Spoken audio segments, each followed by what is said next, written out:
Hello YouTube family. फिर हम अगले दिन रेडी होकर वही धर्मशाला के पास एक रेस्टोरेंट होता है, वहाँ चले जाते हैं नाश्ता करने के लिए। और फिर हम वहाँ से निकल जाते हैं जयपुर घूमने के लिए। मैंने सोचा कि जब यहाँ तक आए ही हैं तो जयपुर भी घूम ही लेते हैं, और स्पेशली जो जयपुर घूमने की डिमांड थी वो मेरी ही थी। तो हम निकल जाते हैं जयपुर के लिए। और आप सबको तो पता ही है कि जयपुर जो होती है पिंक सिटी है और गुलाबी शहर के नाम से भी हम उसको जानते हैं। और जो जयपुर है वो राजस्थान की राजधानी, इतना तो सबको ही पता है।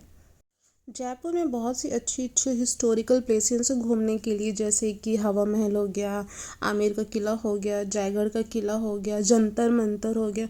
और भी ऐसी बहुत सी जगह हैं, और हर जगह की अपनी एक कहानी है। और ये हमें रास्ते में चलते हुए दिख जाता है हवा महल, और हवा महल के पास ही हमारी गाड़ी की पार्किंग होती है। तो हमें हवा महल को ढूंढने में ज़्यादा दिक्कत नहीं होती, या फिर ज़्यादा हमें चलना नहीं पड़ता। और कितना सुंदर दिख रहा है ना हवा महल देखने में। और जहाँ हमारी गाड़ी पार्किंग में खड़ी थी ना, वहीं पे कबूतरों को ना दाना देने का भी काम होता है। वो तो दाना देने वाले हैं वो बैठे रहते हैं, आप उनसे दाना खरीदिए और दीजिए। और ये हमारे देश की पुरानी विधानसभा सांसद है ये। पहले जो भी विधानसभा होती थी वो यहीं पर होती थी। फिर हम वहाँ से निकल जाते हैं जंतर मंतर के लिए। एक जंतर मंतर तो हमारा दिल्ली में भी है, बट ये है हमारा जयपुर का जंतर मंतर। यहाँ पे पापा टिकट ले रहे हैं जंतर मंतर में एंट्री के लिए। मुझे टिकट का अमाउंट नहीं पता है कितना था, और टिकट लेने के बाद हम ये एंट्री करते हैं जंतर मंतर में।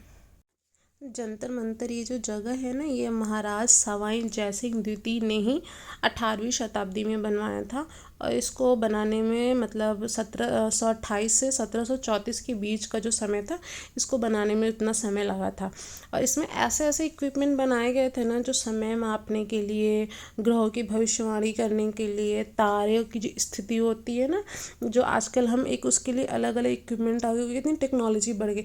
पहले उतनी टेक्नोलॉजी नहीं थी, तो इन्हीं सब चीज़ों के द्वारा हम सारी चीज़ों की जानकारी लेते थे। आप देखते होगे कि पहले के लोग कैसे बताते थे ना कि धूप अभी यहाँ तक है तो इतना बज रहा होगा। अब एग्जैक्ट सही बताते थे कि हाँ उन्होंने बोला है तो चार, तो सही में 4 ही बजे होते थे।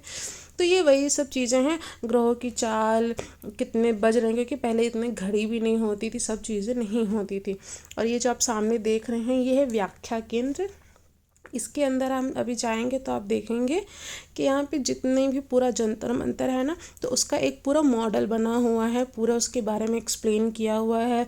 जो भी इक्विपमेंट है जैसे सम्राट यंत्र, बहुत सारे ऐसे यंत्र हैं, उसके बारे में पूरा उनमें बताया हुआ है कि क्या है वो, किस चीज़ का यूज़ होता था, कैसे यूज़ होता था, क्या नापने के काम आता था।